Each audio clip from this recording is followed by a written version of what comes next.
gente bonita, maravilhosa. Como é que era o script?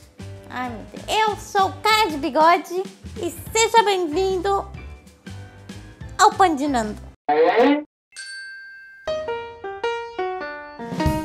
Hoje estamos aqui para comemorar, um ano de Relatos de uma BR em Buenos Aires. E este é o meu talk show. Então eu vou fazer a pergunta pra Yumi relacionada aí com o livro, com o livrinho aí que ela escreveu, né? Porque eu sou um grande escritor, né? Se você não me conhece e você tá falando quem é você, você tem que ir lá no canal do Projeto Escrita Criativa pra entender o que eu faço, quem eu sou e é isso. Mas vamos começar. E agora, né, a gente apresenta a autora, a Yumi Teruya.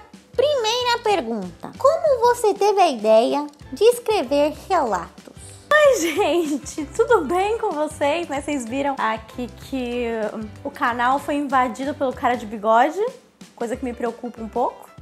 Bom, vamos responder então essa primeira pergunta, né, que ele fez pra gente. A ideia de escrever relatos de uma BR em Buenos Aires, na verdade, não foi realmente uma ideia, né? Eu tava em um dia onde eu queria escrever, né? Então, muita da minha escrita também vem da minha vontade de descarregar as emoções que eu tô sentindo. E teve um dia que eu decidi contar uma das minhas histórias, né? Um dos desastres, dos meus dias desastrosos aqui em Buenos Aires. E eu fiz ele de uma forma mais cômica, né? Então, eu escrevi como se fosse um diário e resolvi colocar no meu blog. E foi vendo que as pessoas tinham ali um interesse em saber mais, em conhecer mais. Então as pessoas comentavam mais nesse tipo de publicação. Eu compartilhava no Facebook, no grupo de brasileiros em Buenos Aires, e as pessoas liam, comentavam, davam risada, vinham falar comigo. Então eu via que tinha um feedback muito interessante e eu falei, por que não? Né? Tanto é que eu acho que eu fiz uma enquete lá no Instagram perguntando se as pessoas leriam, né, um livro feito de crônicas, as minhas crônicas desastrosas em Buenos Aires. E as pessoas falaram que sim, então eu falei, por que não? Então eu peguei, né, já alguns posts que eu tinha feito relacionado com os desastres em Buenos Aires e também fui resgatando na memória algumas situações que eu já tinha passado para compor o livro. Segunda pergunta: as histórias são de verdade mesmo?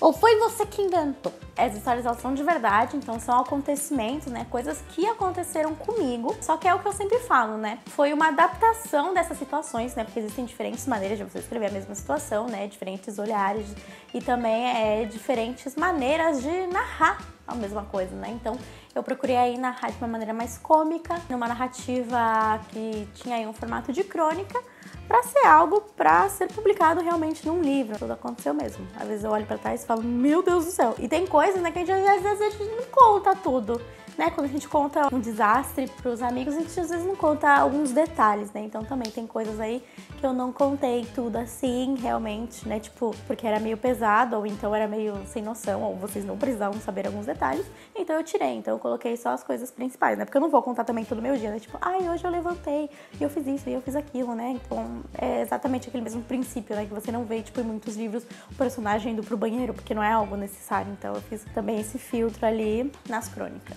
Terceira pergunta: você ainda tá com esse boy aí? Não, muita gente me pergunta, muita gente vem me perguntar, mas não, a gente não está mais juntos. Vocês vão descobrir no segundo livro coisas que aconteceram, que são coisas muito interessantes, parece coisa de livro mesmo, né? Coisa de filme. E é isso. Quarta pergunta: quando você foi para Buenos Aires, você já sabia falar espanhol? Essa é uma pergunta interessante. Eu já sabia falar espanhol. Eu comecei a estudar espanhol, eu acho que com uns 13 anos de idade, na mesma época que eu comecei a estudar inglês. Então no primeiro semestre eu tinha começado a estudar inglês e no segundo semestre eu pedi pra minha mãe se eu podia fazer curso de espanhol. Também já tinha falado dessa ideia de fazer uma faculdade na Argentina, então já desde bem novinha eu já fui colocando na minha cabeça que era interessante, né? Eu tinha uma outra oportunidade, sim, então eu já fui me preparando para quando eu chegasse aqui na Argentina eu já soubesse falar bem espanhol. Então eu fiz todos os níveis de espanhol, também fiz todos os níveis de inglês. E aliás, eu super recomendo o curso que eu fiz. Eu estudei no CCAA, eu amo a metodologia do CCAA. Eu cheguei a dar aula no CCAA por um semestre. CCAA, tipo, mudou minha vida. Então eu sempre recomendo, né? Então se você tá no Brasil, você quer aprender um idioma, eu super recomendo seguir eles. Tem uma metodologia muito boa, é uma metodologia muito natural. Você aprende como se estivesse fazendo uma lavagem cerebral em você. A experiência que eu tive lá não se compara com nenhuma outra. Quando eu fui visitar o Brasil ano passado, eu fui visitar o CIE, eu fui visitar minha professora, eu fiquei uma aula inteira, acho que era uma aula do nível, não sei que nível 2, nível 3. Fiquei a aula inteira lá, ela e a outra aluna particular conversando. Foi muito legal. E eu tenho um carinho muito grande pelo CIE, né? Eu acho que isso é importante também, né? Porque é algo que tem a capacidade de mudar a sua vida, né? Te abre portas. Então, por exemplo, saber espanhol facilitou muito mais a minha vida do que se eu tivesse vindo aqui sem saber falar em espanhol. É isso, gente. Estudem. Quinta pergunta. Queria saber como você escolheu o seu público-alvo. O meu público-alvo, na realidade, eu comecei sem um público-alvo, né? Então, eu publicava no Pandinando e basicamente no Pandinando quem liam já eram os meus leitores, né, que acompanhavam aí meus posts, então meus posts de do it yourself, meus posts de culinária e tudo mais. Num princípio foi aquilo que eu falei antes, né? Eu comecei a compartilhar no Facebook para ter feedback de pessoas que estavam na mesma situação que eu. Porque inicialmente, né, quando eu passei dessa ideia de post para blog para um livro, eu falei, bom, eu tenho que definir quem é o meu público, a idade, o que eles gostam, né? Definir a persona. Então, eu comecei a compartilhar no grupo do Facebook para ver, né, para ter ali uma noção e ter um feedback dessas pessoas. E observando, eu vi que muitas dessas pessoas, elas gostavam de ler de maneira online, né? Tanto é que, bom, eram posts, as crônicas, elas são um pouco compridas, né? E a pessoa, ela lia até o final. Então, são pessoas que tinham facilidade para ler de maneira digital, online. Eram pessoas jovens que estavam mais ou menos na mesma faixa etária que eu. Então, são pessoas que estão saindo do ensino médio e também são jovens adultos. Então, a gente pode ter uma ideia aí de que a faixa etária das pessoas que leem os meus livros seriam pessoas de 15 a 30 anos, né? Por quê? Porque são as pessoas que ou estão pensando em fazer um intercâmbio, ou que querem fazer uma faculdade fora, ou que já estão fazendo uma faculdade fora, ou que têm vontade, né, também de fazer faculdade fora. Então seria mais ou menos aí essa faixa etária. Eu diminuiria um pouquinho para uns 25 anos, né, tipo aí, geralmente são mais pessoas de 18 a 25, mas, né, pelas dúvidas de 15 a 30. Por isso também que eu decidi, né, publicar de maneira digital, então eu publiquei na Amazon, e na Amazon eu vejo que tem muito mais resposta do que o livro físico, justamente por quê? Porque o meu público-alvo é um público jovem, então até mesmo na escolha das palavras, na escolha do tipo de narrativa que eu ia fazer. E além disso, como são vivências minhas, e eu sou uma mulher, e muitas das coisas que acontecem ali no livro são coisas talvez que tenham relacionado mais no cotidiano do meu universo, né, do meu universo, assim, para dizer mais feminino, o meu público-alvo são mulheres também. Quando eu vejo as estatísticas das pessoas que leram o meu livro, a maioria das pessoas são mulheres. Foi assim, né, vendo o feedback das pessoas, né, tendo essa noção de quem gostava, quem não gostava. Então eu tive alguns comentários negativos e eram justamente de homens de mais de 40 anos, por aí. Não sei exatamente a idade que eles chamam de dizer que são homens, mas eu sempre tive um feedback positivo de pessoas da minha idade. Então gente de 20 a 23 anos, de 18 anos, 17, né? E geralmente mulheres. Então, em base a isso, né, eu fui vendo a melhor maneira de passar a minha história com uma linguagem mais interessante. Tanto é que as pessoas que falam comigo falam que parece que eu sou uma amiga contando, né, uma história de algo que aconteceu no meu dia. Sexta pergunta. Qual foi o seu maior choque cultural? Meu maior choque cultural? Com certeza, se você tivesse feito essa pergunta no primeiro ano que eu cheguei aqui, eu conseguiria falar milhões de coisas. Só que agora já faz 5 anos já que eu tô aqui e é muito tempo, então eu já me acostumei com muitas coisas. Mas eu acho que sempre tem coisas que marcam a gente, né? Então eu acho que a maneira de se relacionar aqui é diferente. Eu vejo que os argentinos, eles são muito desconfiados, então você tem que ganhar a confiança deles pra realmente ser amigo, né? Porque a gente brasileiro, a gente tem essa coisa, né? A gente fala 2 segundos com as pessoas, a gente é amigo. Aqui não. Aqui você tem que, né, construir um relacionamento com a pessoa e aí você é amigo. Só que uma vez que você é amigo, essa pessoa nunca nunca vai fazer algo ruim pra você. Quando você é amigo, é porque você foi escolhido a dedo pra ser amigo e essa pessoa ela vai fazer de tudo pra te ajudar. Eu sempre senti isso dos argentinos, sempre, sempre, sempre. Então tem muito dessa coisa de quando você é amigo, você compartilha bastante, né? Só que até você chegar nessa etapa é muito diferente, né?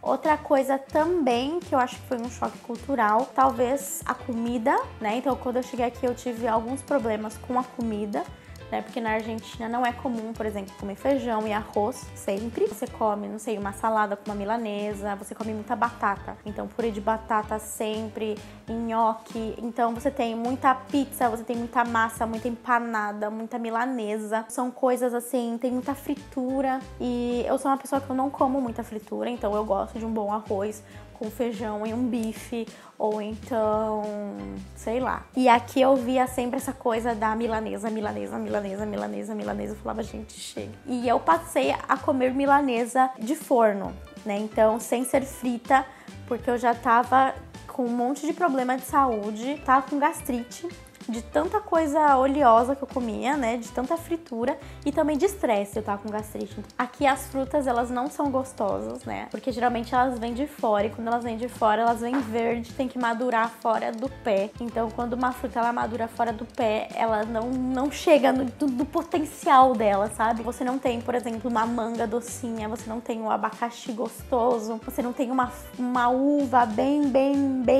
doce. Agora, frutas assim mais de frio, tipo morango, blueberry, isso sim é muito bom, gente. É muito gostoso. Nossa senhora. Manga aqui, gente, é impossível. As mangas aqui são secas também, né? Essa parte da comida foi um choque muito grande, porque eu tava acostumada, às vezes, lá no Brasil eu jantava fruta. Então eu nem comia, tipo, comida, eu comia fruta. E aqui é, tipo, impossível. O pão daqui é feito com com outro tipo de farinha. Ele é feito de outra maneira. E se você não come o pão no dia seguinte ele tá duro igual pedra. Sabe o pão que você compra no Brasil? Você compra o pão e aí ele vai ficando com diferente consistência durante a semana e por aí na sexta-feira, no sábado, aí que vai estar duro. Aqui na Argentina não. Você compra o pão hoje, de tardezinha, de noite já vai estar duro igual pedra e você não consegue comer. Bom, o idioma em si já é um choque cultural, né? Porque, como eu comentei na outra pergunta, eu já tinha vindo aqui pra Argentina já sabendo falar em espanhol, porém, o meu espanhol, ele ainda era meio cru. Tinha muitas gírias, coisas idiomáticas aqui, né, culturais da Argentina que eu não conhecia. Eu tive que aprender no meio do caminho, então tinha muitas palavras que eu não conhecia. Bom, e muitas vezes também vem preconceito por causa disso, que as pessoas já sabem que você é estrangeiro, e daí tem gente que, tipo, tem ali uma preocupação falando assim, porque às vezes esses estrangeiros vêm aqui no nosso país e tiram a vaga da faculdade, e tiram vaga de emprego, e estão destruindo a cultura do nosso país. Enfim, tem gente que é bem assim, mas tem gente que é completamente contrário, tem gente que adora os estrangeiros. Então eu acredito que é isso. Eu acho que a coisa que mais me doeu foi o preconceito mesmo, porque é horrível você conversar com uma pessoa e a pessoa ir embora ou parar de falar com você ou virar a cara só porque você nasceu em outro país, sabe? Então eu acho isso ridículo e eu acho que nós somos todos iguais, a gente tem que aceitar as diferenças. E se você não é capaz de aceitar as diferenças, é porque você tem uma cabeça muito fechada e você não se consegue abrir para outras culturas, porque as outras culturas têm muito o que oferecer. Então eu aprendi muito aqui na Argentina, eu também aprendi muito no Brasil. Então cada país tem coisas boas para oferecer e tem ensinamentos de coisas ruins, né? Porque não significa que os países estrangeiros só têm coisas boas, né? Também tem coisas ruins. Por exemplo, aqui na Argentina, né, tem pessoas que têm preconceito contra estrangeiros, que falam que a gente tá roubando coisas deles. E assim como lá no Japão, as pessoas são, por exemplo, muito frias. Tem um índice ali de pessoas que têm depressão e de suicídio muito grande. Então, todo país tem coisas boas e tem coisas ruins, e a gente tem que saber observar isso. Sétima pergunta. Você traduz as coisas, tipo as coisas que você vê na faculdade, quando você faz as anotações, você escreve em português? Não, eu não traduzo. Quando eu falo em espanhol, eu penso em espanhol, eu escrevo em espanhol. É como se girasse uma chavinha na minha cabeça, que é justamente aquilo para que te prepara o CAA. Então, você não aprende as coisas traduzindo, você aprende as coisas como se você fosse realmente um bebezinho aprendendo a falar. Então, por isso que eu tenho um grande problema. Se eu tô falando em português, a pessoa vem e começa a falar comigo em espanhol, eu vou responder para ela em espanhol e tudo na minha cabeça vai trocar para espanhol. E se essa pessoa vem e começa a falar em português, eu vou trocar de novo, eu vou estar pensando em português e vou estar falando em português. Então eu não consigo, por exemplo, pensar em português e falar em espanhol. Não. Eu penso no idioma que eu falo. Já perdi as contas de quanta pergunta foi, eu vou só falar as perguntas. Como foi o seu processo de escrita de relatos? O processo de escrita, ele foi muito tranquilo. Ele não teve quase planejamento, por quê? Porque as histórias, né, as crônicas já estavam prontas, ou seja, porque como foram acontecimentos reais da minha vida, todo acontecimento tem um começo, um meio e um fim. Os relatos, eles já estavam prontos, eu só tinha que escrever eles, né, encontrar uma maneira de escrever eles, passar eles pro papel. Foi um processo muito tranquilo, então eu só sentava e escrevia do jeito que eu me lembrava, e depois se eu lembrava de alguma outra coisa que tinha acontecido no meio, eu ia e acrescentava. Teve planejamento sim dos capítulos e da ordem dos capítulos, mas planejamento tipo de personagem, de narrativa, de isso, daquilo, detalhe que fala. Não, né? Não teve tipo todo esse planejamento prévio que a gente tem geralmente quando a gente escreve uma história, né? Até porque eram personagens reais, acontecimentos reais, então já tava escrito na minha memória. Ainda tem preconceito na faculdade? Gente, que coisa feia, preconceito, que é isso? Agora já nem tanto. Agora eu já estou mais inserida de toda essa questão de vocabulário, dialeto, enfim. Então tem pessoas que eu converso e eles, se eu não falo que sou brasileira, eles nem têm ideia, sabe? Então talvez isso tenha ajudado um pouco na parte de diminuir o preconceito.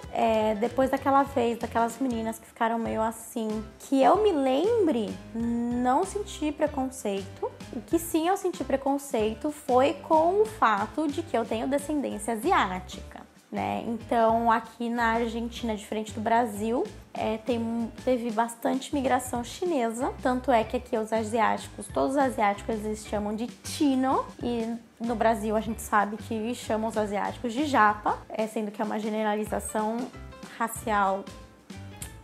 Não é legal. Então já teve gente que gritou pra mim, ê, Tina! Teve, já quando começou o coronavírus também, cresceu bastante o preconceito com as pessoas asiáticas, né? Porque por toda aquela questão de que falavam, porque os chineses que trouxeram coronavírus, enfim. E colocavam também os outros asiáticos nesse mesmo lugar, então generalizavam bastante. Então eu lembro que quando eu apenas tinha voltado do Brasil aí no aeroporto, as pessoas me olhavam, tipo, sabe? Então teve essa questão. Tem uns preconceitos que não são preconceitos escancarados, né? A pessoa não sabe que os comentários dela são preconceituosos. Então, por exemplo, eu tinha uma amiga e ela fazia algumas perguntas que eram meio estranhas, porque, por exemplo, eu falava pra ela, não, eu sou brasileira, e ela não entendia porque eu tinha traços japoneses. Então ela sempre me perguntava, ela me perguntou acho que 2, 3 vezes, mas você então nasceu no Japão? E aí eu tinha que explicar pra ela, não, eu não nasci no Japão, a minha mãe também não nasceu no Japão, nós somos brasileiras. A minha bisavó, minha tataravó que veio do Japão. Então aí ela não entendia, e daí depois ela perguntava, mas você sabe sambar? Mas você sabe... Então ela fazia perguntas muito estereotipadas, que querendo ou não vai da inocência da pessoa, porque eu sei que ela não fez por mal, mas que no final talvez às vezes acabam soando aí um pouco preconceituosas. Então agora ela já tá mais aberta pro mundo, ela já tem mais amigos estrangeiros e agora ela já não faz esse tipo de pergunta pra mim, menos mal. E última pergunta, que é uma pergunta que muita gente, né, faz aí pra você. Você já terminou essa faculdade aí que tanto você fala no seu livro? Esse ano eu estou no 4º ano da faculdade, são 5 anos. Supostamente ano que vem eu termino, eu tô muito nervosa, porque daí começa todo o processo de TCC e tudo mais. Gente, eu ainda não terminei, mas eu vou terminar, e quando eu terminar eu tô muito nervosa porque eu não sei o que eu vou fazer da minha vida. Quer dizer, aí tem que procurar um emprego relacionado com a minha área e tudo mais, mas essa parte que é meio incerta me deixa assim meio nervosa. Mas é isso, gente. Bom, gente, e esse foi o talk show do Cara de Bigode. Se vocês querem ver mais coisa minha por aqui, é só falar. Vocês podem ver mais participações minhas, né? Eu tenho uma presença muito digna ali no projeto Escrita Criativa. Então é isso. Beijos. Como é que a menina fala? Era beijos. Beijos e até a próxima. Beijos e até a próxima. Ave Maria. Parece Silvio Santos.